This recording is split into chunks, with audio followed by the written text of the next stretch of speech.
And I don't believe for a moment that Dajjal is a robot, but I do believe that Al-Masih al-Dajjal will use all forms of Dajjal and deception that are available to him. And Allah knows what tactics of deception are going to be available to him at the time.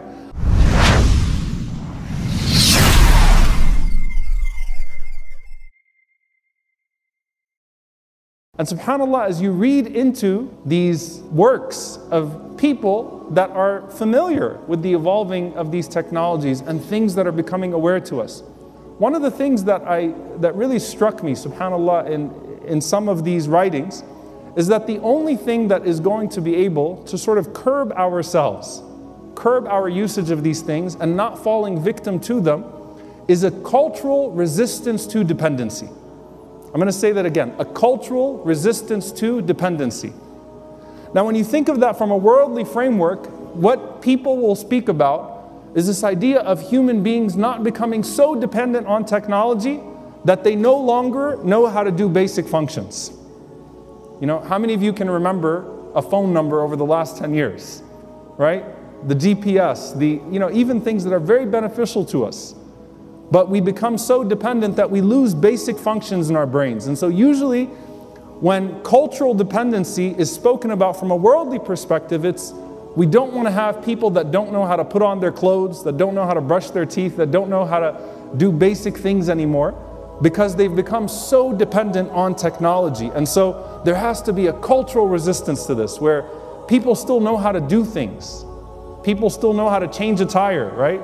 People, that ship has long sailed. People still know how to do the basic things for themselves because they have become so dependent on these technologies.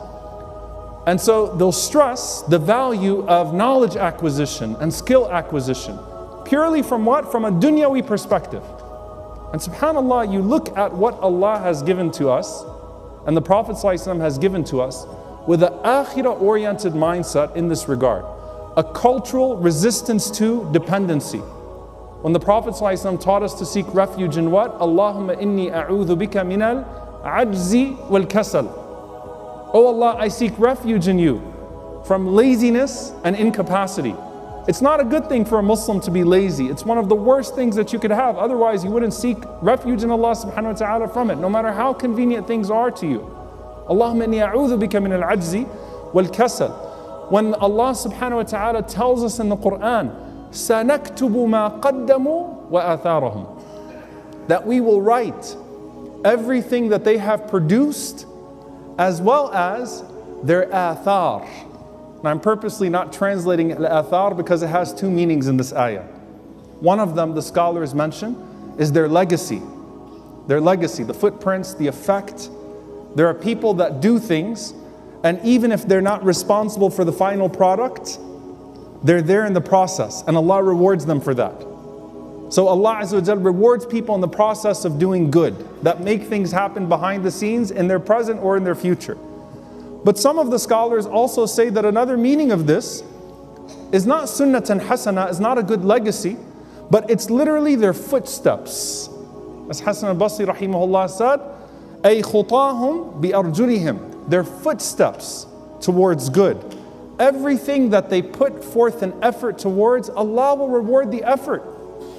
And so there is a connection between the actual effort itself and the reward, not just the final product, but what you do, and getting away from that dependency upon things that are outside of your own production. So, سَنَكْتُبُ مَا قَدَّمُوا وَآثَارُهُمْ, we will write down their footsteps, خُطَاهُمْ. When the Prophet ﷺ said to the people that would walk to the masjid, دِيَارَكُمْ تُكْتَبْ آثَارُكُمْ, stay in your homes and walk to the masjid, Allah will write down every single footstep for you.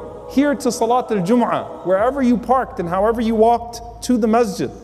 كان له بكل خطوة عمل سنة أجر صيامها وقيامها. The Prophet ﷺ said, with every footstep that you take towards Jum'ah, Allah subhanahu wa ta'ala writes down for you a year of fasting and a year of qiyam. May Allah Azza wa Jal accept it from each one of us. Allahumma ameen. Every footstep that you take, incentivizing the footstep itself. that you have to work, you have to put in those extra things so that you can stay connected to that ajr. When the Prophet ﷺ talks about a person who reads the Quran and struggles, and Allah giving them ajran, 2 rewards as they struggle with every single letter, and Allah writes down 10 hasanat for every single letter that you pronounce. You can't capture that otherwise. وَكَانَ سَعْيُكُمْ مَشْكُورًا, and your efforts have been rewarded by Allah. You can't capture that otherwise. When the Prophet ﷺ says, Al-ajr ala qadr al-mashaqqa, and this has a context to it, that reward is in accordance with how much effort you put in, the hardship, the struggle. You can't capture that with just the outputs. You're getting away from things being done for you and wanting to do more for the sake of Allah subhanahu wa ta'ala, and actually looking forward to every single moment of effort that you put forth for the sake of Allah subhanahu wa ta'ala. And when we talk about the transition of scholarship and ilm, I don't care how intelligent these things become, we will always have the sanad, we will always have the chain amongst us, where we narrate from this person, from that person, from that person, where people memorize the Quran, because the Quran is meant to be stored in our hearts and our minds, where knowledge acquisition is through that proper transfer.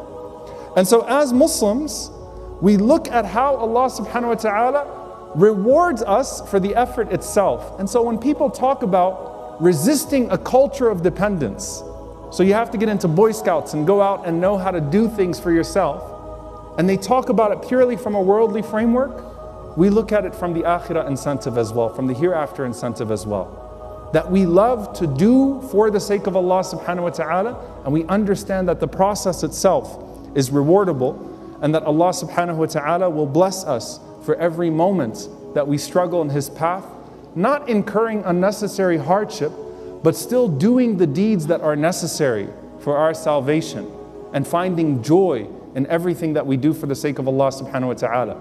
So the scholars mention here this ibadah of swimming, this ibadah of horseback riding, this ibadah of archery, this ibadah, this act of worship, of taking care of yourself, of knowing how to do and knowing how to acquire, all so that you can use those things for the benefit of mankind and for the sake of Allah subhanahu wa ta'ala. So clearly when we talk about this from an ethical perspective, dear brothers and sisters, do not substitute ajr for convenience always. Sometimes you need to do these things so that you can find bi'idhnillahi ta'ala the reward from Allah subhanahu wa ta'ala, and that's going to give us bi'idhnillah the spiritual resilience. And who knows, you know, when you read about the Day of Judgment and the signs of the Day of Judgment, and you read about the way that things are reduced back to a very rudimentary way of living, that the technologies that people have developed fail them, and ultimately people go back to their fundamentals. It may be that this spiritual resilience that Allah has put inside of us as Muslims in our ummah, that we still insist on doing the manual things for the sake of Allah subhanahu wa ta'ala, actually gives us a trajectory of success in the future, while still learning the beneficial technologies and finding ways to put guardrails on them and develop, inshaAllah ta'ala, our future with ilm, because we are an ummah of literacy and illiteracy at the same time. We're an ummah that promotes literacy, that promotes knowledge, but also finds benefit in each and every single person and in each and every single deed that is done for the sake of Allah subhanahu wa ta'ala. And I'm going to end with 2 things here inshaAllah ta'ala as well, when we're talking about AI and we're talking about robots, and you're seeing these videos of things that are dancing around in these factories that are so much superior, are so much more superior, or seem superior to human beings. So let me actually put this out there. The world is not going to end by robots.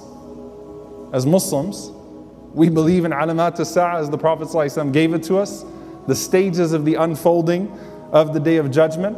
And so the Day of Judgment will come as Allah and the Messenger ﷺ has said.